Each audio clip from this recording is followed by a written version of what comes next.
Asher Levin is back now with a new banger.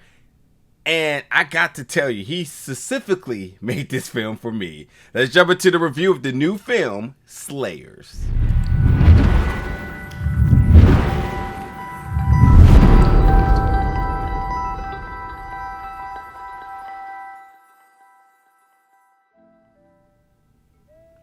What's up, folks, and welcome back to the channel today for another review. And today we're going to be reviewing the film Slayers, which made its world premiere at Screenfest LA, and then it's going to be available in theaters, on demand, and digital October 21st.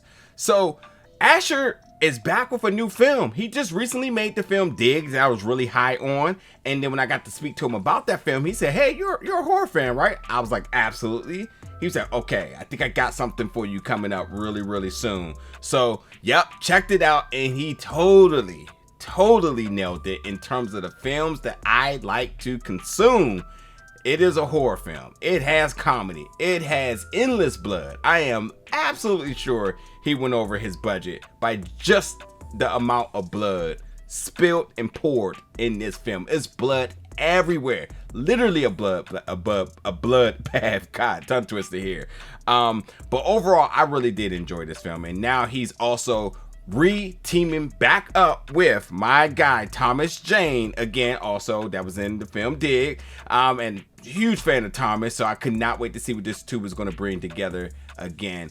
And Thomas plays his character Elliot Jones, which, if I didn't know no better, this is somehow in the same universe as Dig, because Elliot has made it his life's mission to find and kill the vampire who murdered his teenage daughter. And he finally has an opportunity because he ends up linking up with these group of social media influencers called the Stream Team, where they're going to go to this mansion and basically do their thing to get content, views, and all that other stuff and whatnot. But, like, you know, Elliot is Old Testament.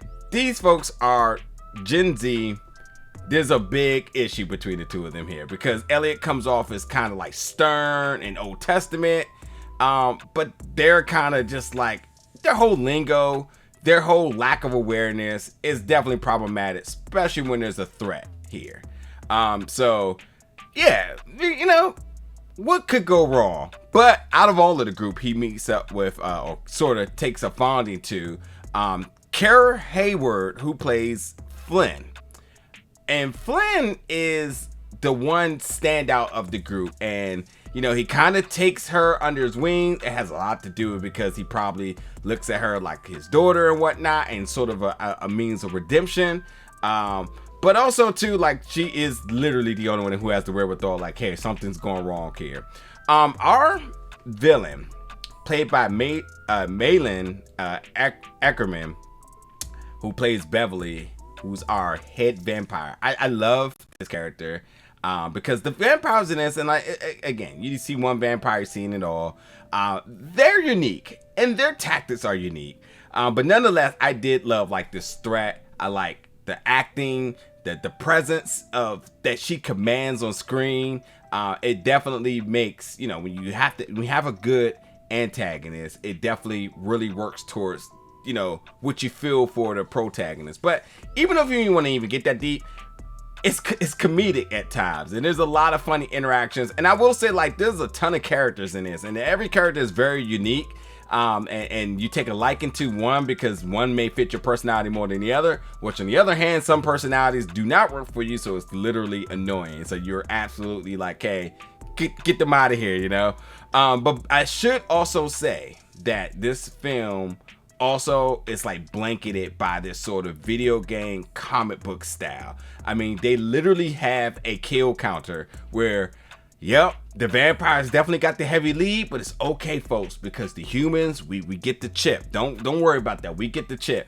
But yeah, so that makes it kind of fun and entertaining because you're seeing folks getting killed, and then you're getting like a notification like, oh, there's a win for one person, and it just, you know, it just makes it for a good time.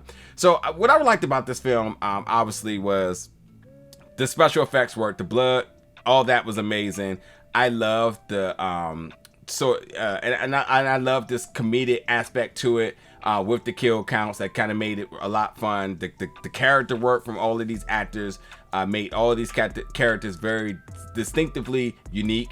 And overall, it just was a fun film that the time passed in no time. I mean, it's just about 90 minutes and it just breezes through. And I think that Thomas Jane as Elliot completely carries the film, but I think him alongside of Kara Hayward really makes it work, especially in that final act that is really strong. And two other things I really need to talk about in this film that I really liked was, one, the editing.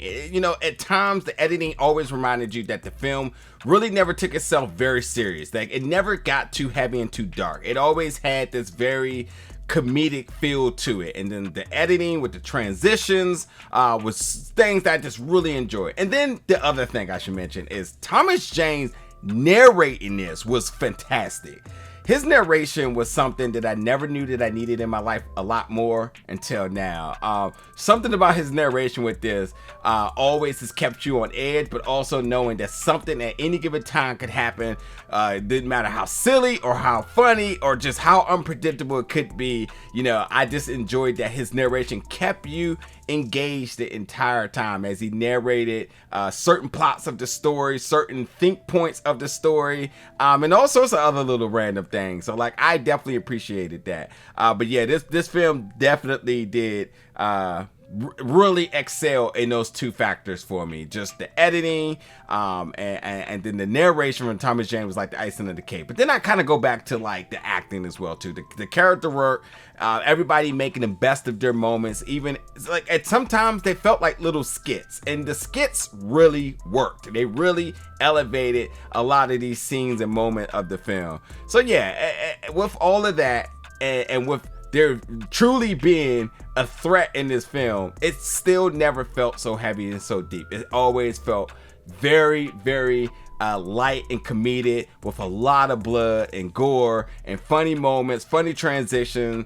from scene to scene, and some other little unique things I think you'll pick up on when you watch it. So like, yeah, I love what this film did that just really made it felt unique and stand apart from a lot of other things I've seen recently. But and again, Malin I thought was fantastic as well too. There's a lot of other folks I could name as well, because I think even people with smaller roles definitely made an impact in their scenes.